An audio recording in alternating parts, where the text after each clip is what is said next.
Rachel, I miss the warm weather of Australia, where I've just worked 1.5 years. But I'd like to start my talk, guys, with how I got here. Because I moved into a new house a week ago. And my girlfriend insisted on having a piece of African art installed above the staircase.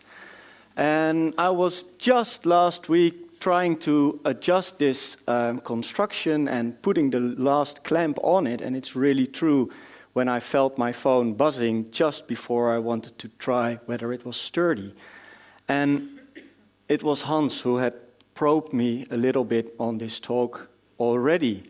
And he said, well, I really want you to do the talk. Can you please do it for me? And I hesitated a little bit, and I texted him, so what's the subject of the case I have to discuss? And he said it was a fall off the stairs. So I think it was meant to be, and I said yes. The reason that I have all these stairs in our new house is that it's built on a dike. We are on the tip of the arrow now. So if you look out the window in front of the library, you see the small piece of water that you can see on the map. But if there would be a window over here, you would be able to see this dike. And it's called the new dike because it was built when a whole village that is under the water now, under the river, but that you would have been able to see from the window here had it not drowned. When this whole village drowned, they built this new dam, which was in 1516 already. And there have been floods ever since, but the last one was in 1915 that you can see in the picture on the top. And we're now free of floods in Amsterdam for more than a century. Now, as doctors, do we parallel our engineers in terms of fluid management? I'm afraid we don't. I have no relations with pharmaceutical industries, and I'm only paid by my employer, the AMC Hospital, and the publisher of the magazine A&E, of which I am the editor-in-chief. But I have two important disclaimers to make. First of all, I'm no more of an expert in fluid management than you guys are. But I discussed with Hans that I'm happy to go through this case and see what we can find in literature. But please discuss things that we can discuss. And second, I'm not a native speaker, as you have noticed already, so apologies for the many mistakes I'll make and my Dutch accent. So we'll consider Luke Smith. He fell from the stairs, and I'll just assume that his airway is clear and patent for now. His respirate is about normal, and his sets are all right on 100% oxygen, as we would get them in now. His blood pressure is, well, you may say normal, dependent on your goals, 89/54, and his heart rate is a bit up. Glasgow Coma Scale 11, and he's a little bit cold because he laid there for a while. He has a wound on his forehead and no obvious wounds or deformities of his limbs. Now, we all, in terms of fluid management, despite the fact that there is not much evidence around for a patient like this, because most evidence comes from longer-term ICU care, I think we all have a notion that having hypovolemic patients isn't good, and having hypervolemic patients is not good as well, and we have to find that optimum. And to do so, we probably have to ask ourselves 4 questions. So the first one is, what are my hemodynamic treatment goals, and what are my goals in terms of fluid management? What are my goals overall? Then how am I going to assess this patient's current physical fluid status? May fluids add to bridging the gap between current status and my treatment goals? And if so, does it matter what fluid I administer to this patient? And I'll go into these questions a bit more. So what are my hemodynamic treatment goals? I think it's very boring, but we very often say normal everything. Because the more literature you go through and the further research advances, the more it becomes clear that going for normal values is very often the best thing. So I take that as a starting point in a patient like this. Then, of course, a dogma that we have learned as a student, do no further harm. And then every introduction of an article about fluid management will start with the premise that you'll try to optimize delivery of oxygen and nutrients to tissues.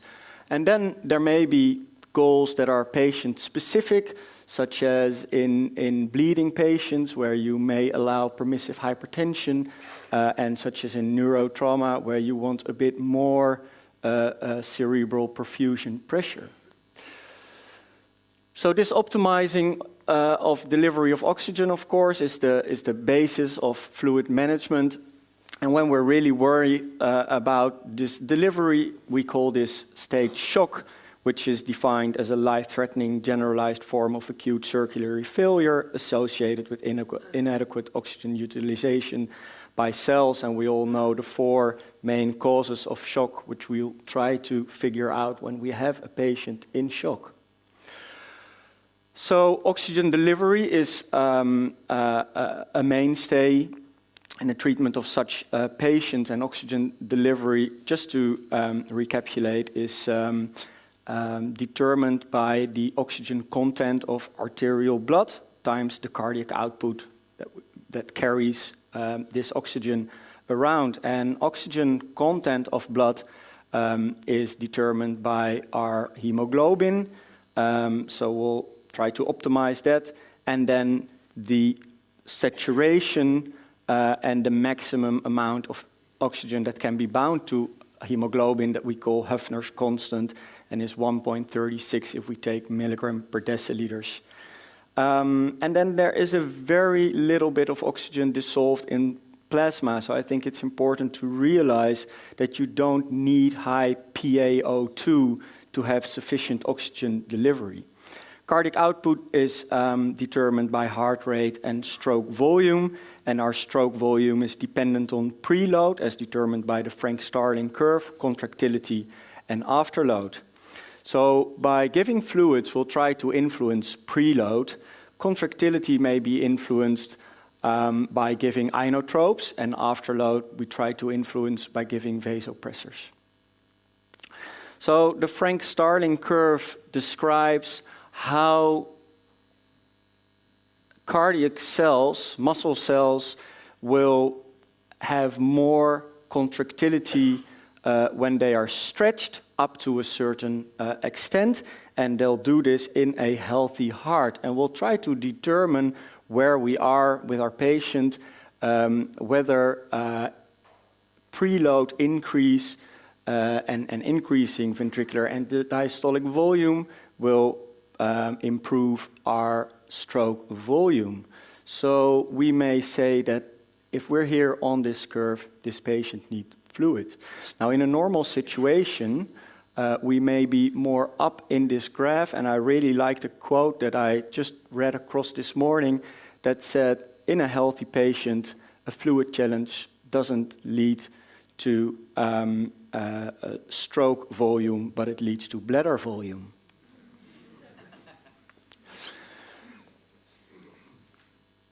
So last, about my hemodynamic treatment goals. Explicitly state goals for this patient and make patient-specific adjustments. So about permissive hypotension that you may do when you have a patient that you expect is bleeding. So this is a concept laid down by Walter Bradford, 1871 to 1945, so very old already, an English surgeon. And he already said that injecting a fluid that will increase blood pressure may be dangerous, because this increased blood pressure may pop a clot and lead to more bleeding before, as a surgeon, you can control the bleeding. So in practice, permissive hypotension means that we accept a lower blood pressure, but we will still maintain adequate organ perfusion. And here it becomes very difficult, because what is adequate organ perfusion? In practice, we say if we have a conscious patient, just maintain consciousness and have the brain as a monitor.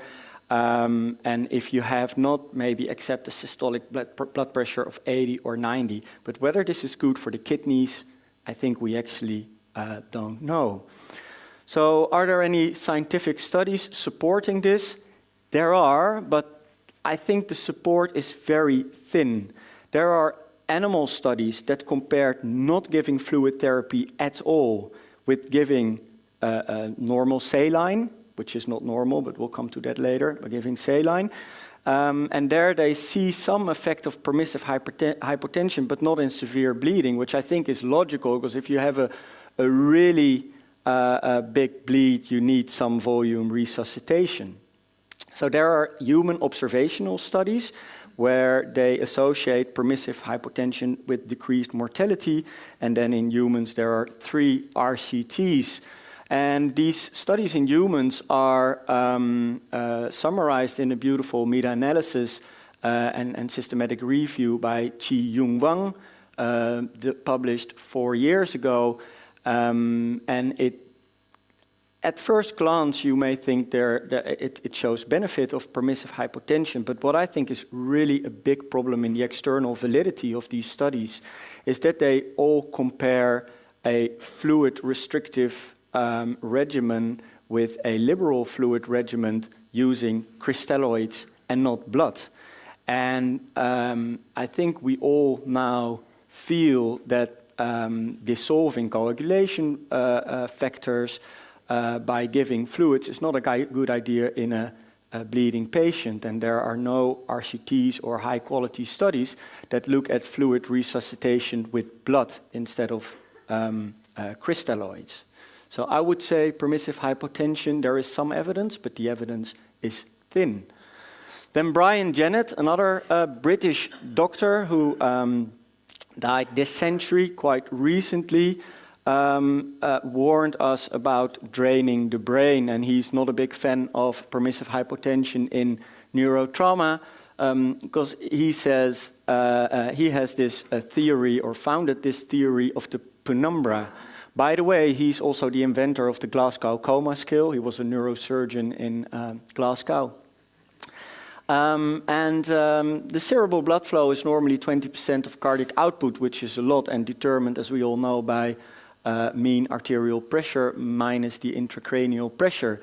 And the idea of the penumbra is that there is an area that is here in blue, that is between healthy brain tissue that is unaffected in green and permanently damaged brain tissue that is red here, that you can save by adequate perfusion. And this adequate perfusion you will reach by having adequate cerebral blood flow, and you can reach that by elevating mean arterial pressure if the ICP is high.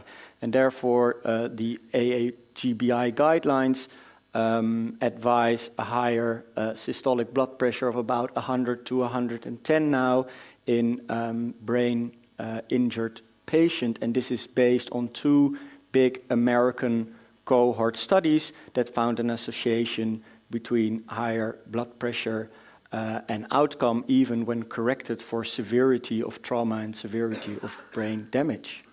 Now it becomes really interesting when you have a patient like Luke that may both have a bleeding and a brain trauma. But I think if you weigh the evidence that I have just discussed, that probably the permissive hypotension will not win, and I would go for a higher systolic blood pressure, especially if you see the impact of traumatic brain injury on mortality. So this is a post hoc analysis of the proper trial that compared 2 regimens of giving blood to hemorrhaging trauma patients with severe trauma. And just hemorrhagic shock led to a mortality of about 18%, just TBI 50%, and hemorrhagic shock and TBI hardly elevated this mortality further, and it was 52%. So I think traumatic brain injury is the determinant of your outcome. And I would go for treating that as well as we could, although we can't treat it very well. So what are my hemodynamic treatment goals? Well, for Luke Smith, as I said, you want a clear and patent airway, normal ventilation, a normal saturation, but a blood pressure with a systole of a minimal 110, and see how his Glasgow Coma scale changes. And of course, I want normothermia. So if anyone strongly disagrees, please let me know after. So next, how am I going to assess this patient's current physical fluid status? So we want to know whether he's hypovolemic or normovolemic. Now, as anesthetists, we love to measure everything, then extensively look at it and analyze, and then give propofol, fentanyl, and maybe a little bit of noradrenaline. But this is not how we meet our patients in the ICU, or maybe in the ICU, but definitely not in ED or on the ward. And therefore, determining fluid status, we have to depend on our history, which may be very important, like, for example, a trauma, like in this case, our physical examination, our classic parameters, like urine output, blood pressure, laboratory values probably, and conventional clinical imaging that we now sometimes have very fast. But all these outcomes depend on so many other factors than fluid status alone. So, for example, due to stress hormones, a normovolemic patient can be anuric when suffering a trauma. Then there are these small, what they call small dynamic methods of assessing fluid status, such as respiratory changes, and see their effect on pulse pressure or stroke volume, if you can measure that. And then are the large dynamic ones, such as passive leg raising, and ultimately just giving fluids.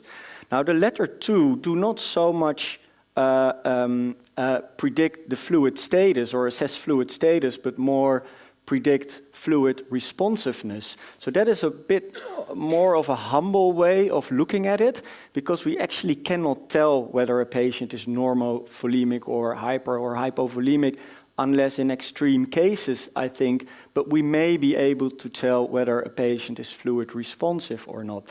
And having a patient that is fluid responsive does still not guarantee you that you have to give fluids. Maybe vasopressors are a better option. So this makes it very difficult to give a clear answer. So how am I going to assess current fluid status? Well, probably just by history and a brief physical examination, but we probably can't tell, although if he was probably previously healthy and he has no big bleeding at primary survey, it's probably normal. So may fluids add to bridging the gap between current status and treatment goals?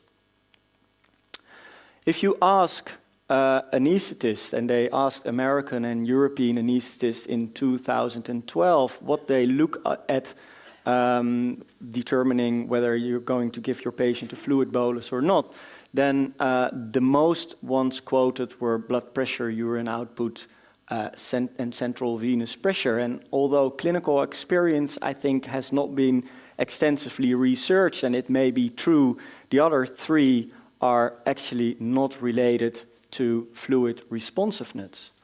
So there are three methods related to, associated with fluid responsiveness, and those are passive leg raising, stroke volume variation with respiration, or pulse pressure variation, and the third one is inferior vena cava diameter change.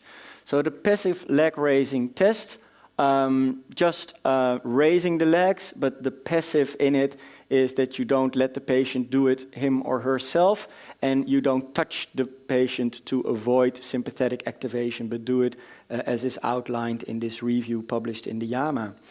You will see an effect, if it's positive, on cardiac output within about 60 seconds, and apart from cardiac output, very often stroke volume or even blood pressure are used, and it's under discussion whether this is acceptable or not. But I think when you set blood pressure as a goal, such as in this neurotrauma patient, for what it's worth, I think it is acceptable to look at it.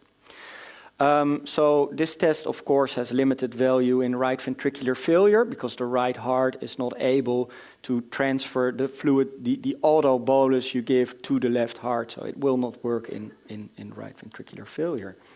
So the third method is pulse pressure variation, PPV, or stroke volume variation, SVV. So this is based on the premise that in artificial mandatory ventilation, positive pressure ventilation, the left ventricle preload increases with increase in the pulmonary pressures in the vascular bed. So you basically squeeze the pulmonary bed into the left ventricle, and this will lead to stretching of your myocardial cells, and via the Frank-Starling mechanism lead to an increase in cardiac output, stroke volume, and that may be visible as pulse pressure as well. So you need enough positive pressure to sort out this effect. So they say it is best validated in 8 mils per kg tidal volume. So you need sufficient tidal volumes, although in lower volumes they have also shown effects. You need normal sinus rhythm for this, and you need a closed chest, otherwise it won't work. So passive leg raising in spontaneously breathing patients. If you have an A-line, probably pulse pressure variation in ventilated patients. And then in both patients, if you have an ultrasound and some ultrasound skills, it is pretty easy, way easier than real echocardiography, to put your probe on the upper abdomen and through the liver show the inferior vena cava and the right atrium inlet. And what you can then do by using M-mode is assessing change of diameter of the inferior vena cava with respiration, and a change of more than 15% is associated with fluid responsiveness. So you need to train this a little bit. It's more difficult in obese and patients with abdominal surgery, so that way it may be practical problems with it. But it's clinicians who use it are pretty positive that everybody can learn this. So may fluids add to bridging the gap between current status and treatment goals? So in this patient on the ED, the table we have, I don't know how it is in your clinic, but I'm not able to do a passive leg raising test here. If the patient is intubated, I would probably install an art line and look at pulse pressure variation, but in real practice, we probably would give a fluid bolus and see what happens. And if I'm very honest, maybe in the meantime start vasopressors as well, just to make sure you have that systolic blood pressure that you are aiming for. So last part of my talk. If you feel you have to give fluids, does it matter what kind of fluid to administer to this patient? And I will just, for the sake of time, briefly discuss crystalloids, unbalanced and balanced one, colloids that have been very popular in literature recently, and I'll not further go into blood products, which I think is a very specific but important way of resuscitation. And dextrons, I'm really curious to hear if anyone of you uses them and have them in their hospital. We don't.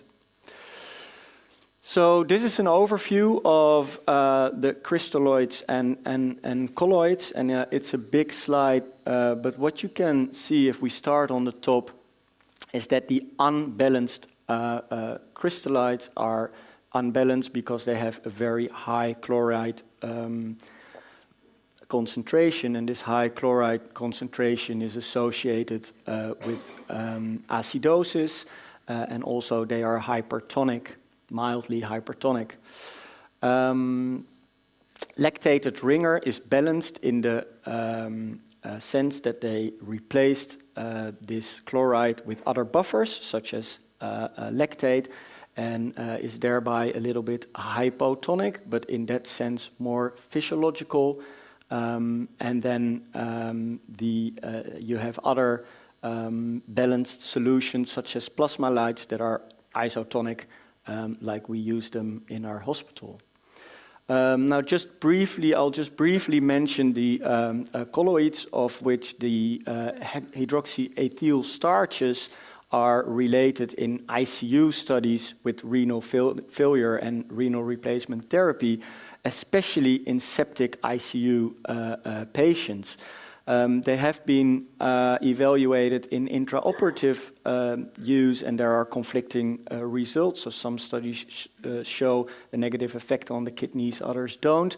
But then again, its use is restricted by EMEA, and I think it's very interesting for a patient like this that there are actually no good studies showing any harm or benefit of starches, because even in the big trials like VISEP and the 6S studies, patients were randomized in ICU, but all these patients, both in control and in study group, were treated with starches when they arrived in the emergency department. So we don't have strong data to against or for the use. But it's good to realize that the volume expanding effects that are attributed to colloids classically are actually not that present in sick patients, and that is probably because the vasculature in very sick patients is damaged. And as you can see, you don't have such a big volume benefit in colloids. So if there are concerns about safety, my feeling is to refrain from them. What is relevant for Luke is that albumin, that was shown to be safe in the famous SAFE study published in the JAMA in 2014, does seem to have a negative effect on intracranial pressure, and in a post hoc analysis, or it wasn't a post hoc, sorry, in a sub-analysis that was pre-planned of the SAFE study, you see excess mortality with albumin resuscitation in traumatic brain injury, and that is probably related to intracranial hypertension, as was shown in this study from 2013. So that is my last slide. So in terms of choice of fluids for this patient, I was just saying that I was going to give a fluid bolus, and I would probably go for plasmalyte because it's isotonic and it's a crystalloid.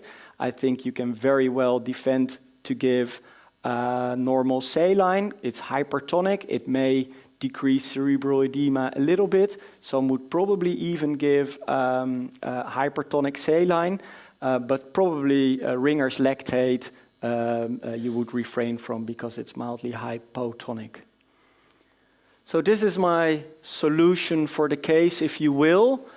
In conclusion, set patient-specific treatment goals, admit the limited ability to assess fluid status, but use common sense. I would always use a history and physical examination to see where you are. Seek to predict fluid responsiveness using dynamic parameters. If you give fluids, evaluate the effect against a predefined goal. This very often doesn't happen in my experience. And then last, choose your fluids consciously and wisely, and you'll probably most often work with balanced crystalloids and blood products. Thank you very much.